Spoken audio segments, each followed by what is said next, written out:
स्तोत्र संहिता अध्याय 73 आसाफाचे स्तोत्र। देव इस्रायलावर, शुद्ध मनाच्या लोकांवर खरोखर कृपा करणारा आहे।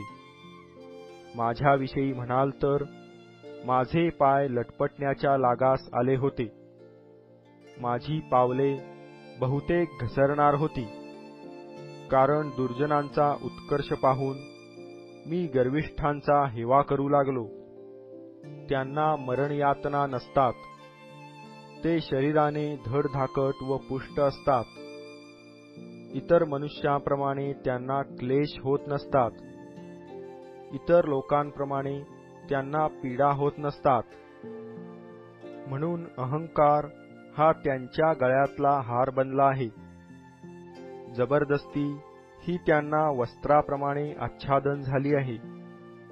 मेदोवृद्धीमुळे त्यांचे डोळे पुढे येतात, त्यांच्या मनातील कल्पना उचंबळतात।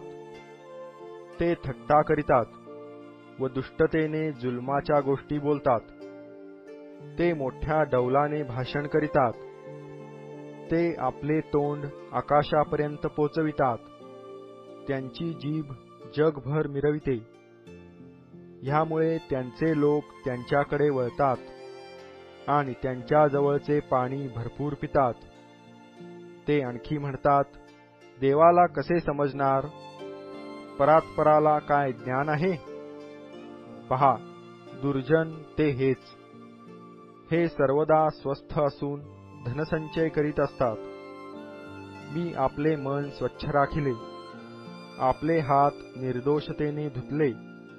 खचित हे सगळे व्यर्थ, कारण मी दिवसभर पीडा भोगिली आहे। प्रतिदिवशी सकाळी मला शिक्षा झाली आहे। ह्याप्रमाणे बोलण्याचे मी मनात आणले असते, तर मी तुझ्या प्रजेच्या पिढीचा गुन्हेगार ठरलो असतो। ही गोष्ट मला समजावी म्हणून तिचा विचार करीत होतो, तोपर्यंत ती मला फार दुःखदायक वाटली। पण मी देवाच्या पवित्र स्थानात गेलो आणि त्या लोकांचा शेवट मनात आणला, तेव्हा ती मला समजली।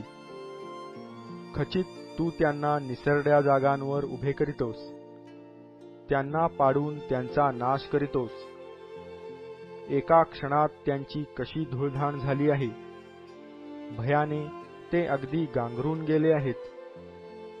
जागा झालेल्या मनुष्याला जसे स्वप्न निरर्थक वाटते, तसे हे प्रभू, तू सज्ज होताच त्यांचे ते स्वरूप तुच्छ मानितील।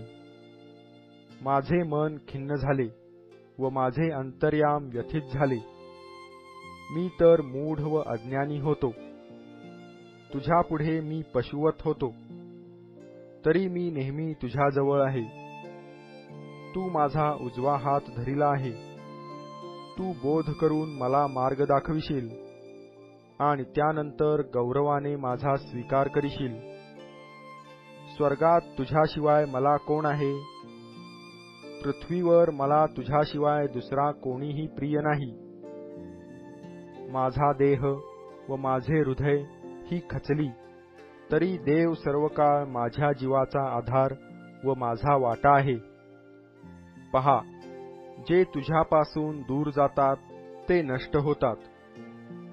अनाचार करून बहकून जाणाऱ्या सर्वांचा तू समूळ नाश करीतोस। माझ्याविषयी म्हटले तर देवाजवळ जाणे ह्यातच माझे कल्याण आहे। मी प्रभू परमेश्वराला आपले आश्रयस्थान केले आहे, ह्यासाठी की मी तुझी सर्व कृत्ये जाहीर करावी।